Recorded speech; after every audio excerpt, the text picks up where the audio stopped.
Hi guys, it's Nathan here from Feral Vertebrate Reduction Contracting. Today I'm going to do another update on suppressors in Queensland and the situation where we find ourselves currently. Date today is the 16th of February 2024 and we have had a little bit of movement which is fantastic to see.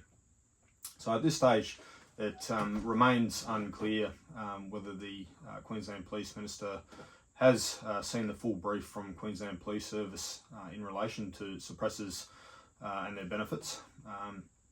However, from a couple of different sources, we've had some good news, which is that the Queensland Police Minister has mentioned a couple of times in a couple of different forums that he is willing to consider the shift of suppressors out of Category R.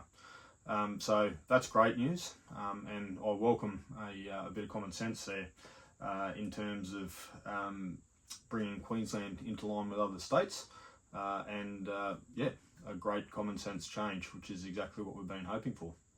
So although the timeframes at this point are unclear, as I said, it is great news that we are where we are and those comments have been made. And what we're going to see when suppressors do come in is a whole range of benefits to primary producers and occupational shooters and to the public in general. So obviously we're going to see a significant enhancement of workplace health and safety, which is the main driver. We're going to see a significant enhancement of animal welfare outcomes for those of us who use firearms to control pest animals, and indeed controlling pest animals around livestock, which is a really big factor.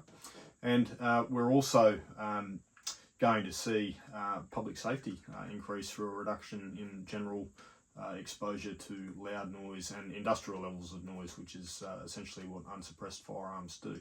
So all of that is a really good news story.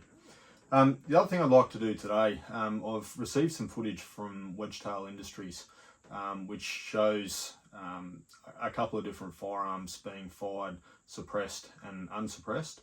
And although the medium of audio on a video isn't the best in terms of being able to scientifically demonstrate what the differences are, I think it gives a fairly good representation of the differences between a suppressed rifle and an unsuppressed rifle, and it shows that it's absolutely nothing like what the movies in Hollywood have you believe in terms of the capability of dulling that noise right down. So there is noise reduction, but obviously you can tell it's not silenced.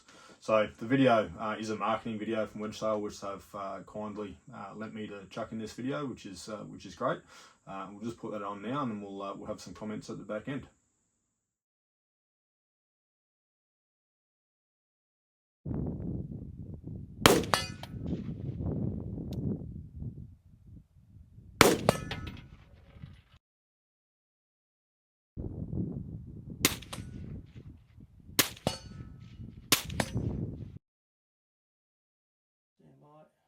Ready?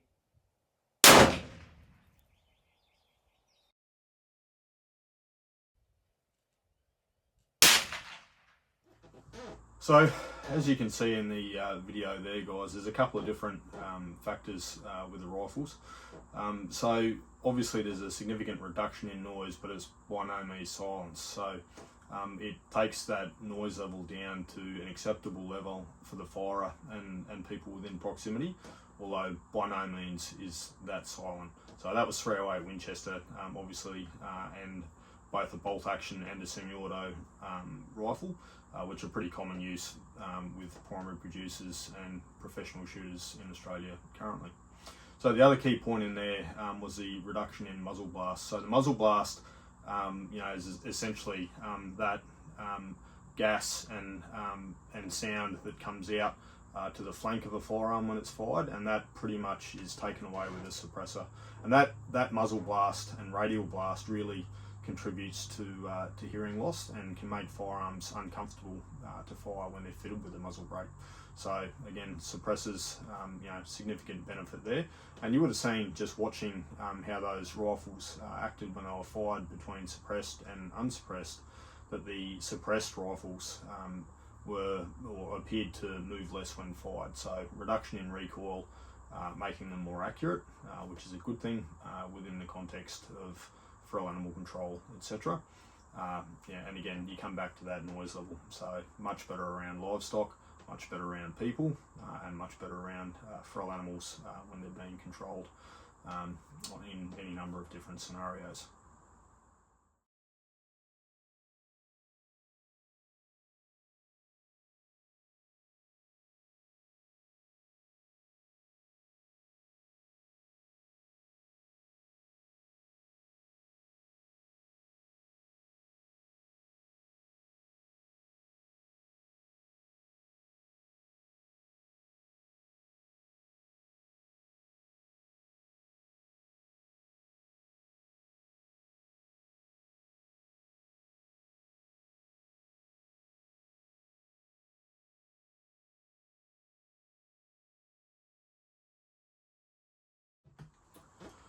Anyway, as I said at the start of the video, we're in a better position than we were a couple of weeks ago.